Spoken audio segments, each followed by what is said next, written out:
Hey guys, what is up, and I welcome you to a new episode of the Did You Know series. This episode will be featuring Nautilus, so please do not forget to throw in a like if you end up enjoying this video. But without further ado, let us go into his abilities. Nautilus's passive deals bonus damage on top of the root, and this bonus damage works with on-hit effects unlike most other abilities, working with lifesteal and critical strike.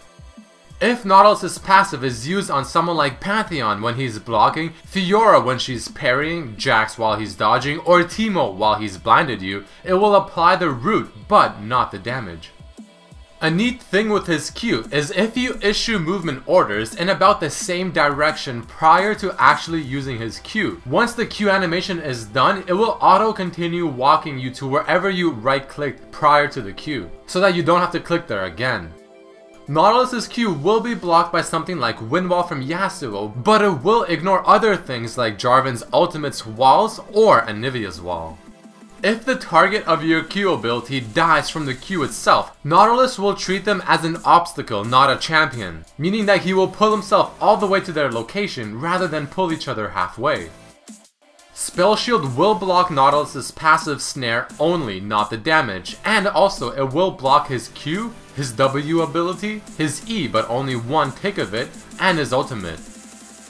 Unlike his passive, the bonus damage from his W will not work with things like critical strike, and his W does give him a new auto attack animation while it's active. If Nautilus with a W active attacks a blocking Pantheon, parrying Fiora, blinding Teemo, or dodging Jax, it will apply the dot damage.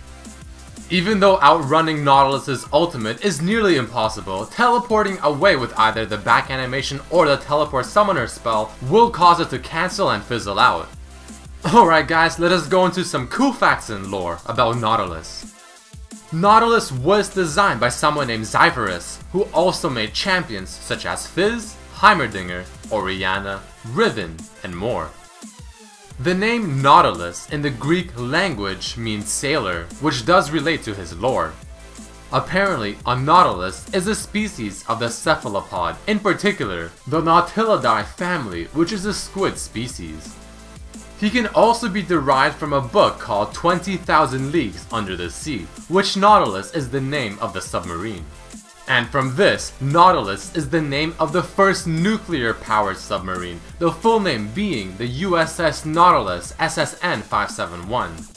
A common resemblance made with Nautilus is with the Big Daddy from the BioShock series. And from this in his champion spotlight, Nautilus is showing off his skills with Annie, which can resemble the little sister from the BioShock series as well, who are the protectors of the Big Daddies. Another resemblance made is with the barrel chest robot from RuneScape.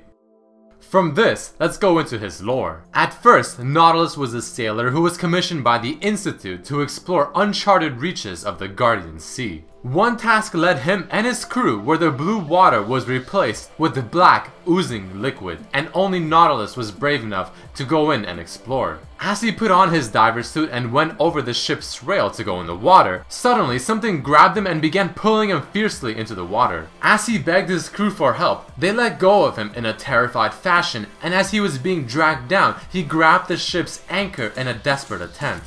When he awoke, he became what he is now, and after a long underwater walk, he came upon Bilgewater. He was unable to find the names of the crew who left him to die, so he ended up joining the League in hopes to discover and punish those who left him be.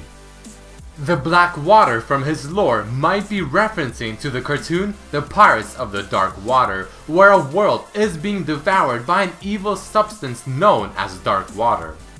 In Nautilus's art spotlight, about halfway through the video, you can see a tab at the top of the Photoshop file that says Urgot Mech, which is likely the name back then for Battlecast Urgot. When Nautilus was released, he was actually labeled without having the tank tag, even though he clearly is a tank. This later was confirmed to be an error and fixed. If Nautilus stands idle long enough, he does the famous Captain Morgan pose. Abyssal Nautilus seems to resemble the Chaos Space Marines from the Warhammer 40k franchise, though this skin is mainly inspired from the book mentioned earlier, the 20,000 Leagues Under the Sea. Apparently, the Chinese artwork for the subterranean Nautilus has a black rock shooter sitting in the back.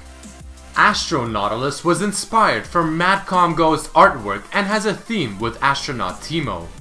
His rivals also include two of our favorite water champions, Fizz and Nami.